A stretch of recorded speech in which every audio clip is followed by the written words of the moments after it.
UK prime minister తన కంట్రీలో ఉన్న వేరే కంట్రీ పర్సన్స్ని ఐలాండ్ ఆఫ్ స్ట్రేంజర్స్గా పిలుస్తున్నాడు. Hi friends, welcome back to Anuhya Vedika. Today's current affairs. First one, Indian government మాల్దీవ్స్కు $50 బిలియన్ ట్రాన్స్ఫర్ చేసింది. అంటే 424 crores. ఎందుకు ట్రాన్స్ఫర్ చేసిందంటే గైస్, ఇండియన్ ఓషన్ చుట్టుపక్కల ఉన్న కంట్రీస్ అన్నీ మ్యూచువల్గా ఒకరికొకరు డెవలప్ అవుదామని మహాసాగర్ అనే డాక్యుమెంట్ని ప్రిపేర్ చేశారు. మహాసాగర్ అంటే mutual and holistic advance security and growth across the reason. So ఇది గైస్ మహాసాగర్. ఇందులో భాగంగానే ఇండియన్ గవర్నమెంట్ 424 crores ట్రాన్స్ఫర్ చేసింది. Second one, United nations road safety for a week అనే ప్రోగ్రామ్ని ఈ సంవత్సరం కూడా కండక్ట్ చేస్తున్నారు గైస్. అది May 12th నుంచి May 18th వరకు. ఇది 8th ఎడిషన్. సో ఈ ప్రోగ్రాంలో భాగంగా యునైటెడ్ నేషన్స్ రోడ్ యాక్సిడెంట్స్ గురించి అవేర్నెస్ కల్పించడమే వాళ్ళ మెయిన్ గోల్.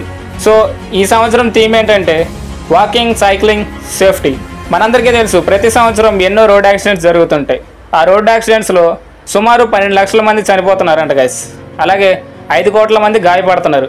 ఇది యునైటెడ్ నేషన్స్ రిలీజ్ చేసిన రిపోర్ట్. వీళ్ళతో పాటు WHO కూడా ఇంక్లూడ్ అయ్యి ఈ ప్రోగ్రామ్ని కండక్ట్ చేస్తున్నారు. And third one, UK prime minister వాళ్ళ వీసాల పైన కొన్ని రిస్ట్రిక్షన్స్ని విధించారు. యూకే పౌరసత్వం కావాలంటే ఇప్పుడు మనం 5 సంవత్సరాలు ఎదురు చూస్తే సరిపోయేది. కానీ ఒకవేళ యూకే ప్రైమ్ మినిస్టర్ రిలీజ్ చేసిన వైట్ పేపర్ కనుక యాక్ట్గా మారిందంటే మనం 10 సంవత్సరాలు ఎదురు చూడాల్సి ఉంటుంది. అందులో ఏముందంటే గైస్, కొన్ని హెల్త్ వీసాలపైన అలాగే వర్కింగ్ వీసాలపైన కూడా కొన్ని రిస్ట్రిక్షన్స్ ఉన్నాయి. అండ్ దాన్ని రిలీజ్ చేసే భాగంలోనే యూకే ప్రైమ్ మినిస్టర్ అయిన కీన్ స్టార్మర్, ఇతను లేబర్ పార్టీకి చెందినవాడు గైస్.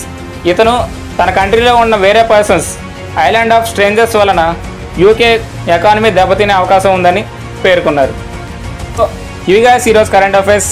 నిన్నటి క్వశ్చన్కి ఆన్సర్ పోఖ్రాన్ న్యూక్లియర్ టెస్ట్ 2.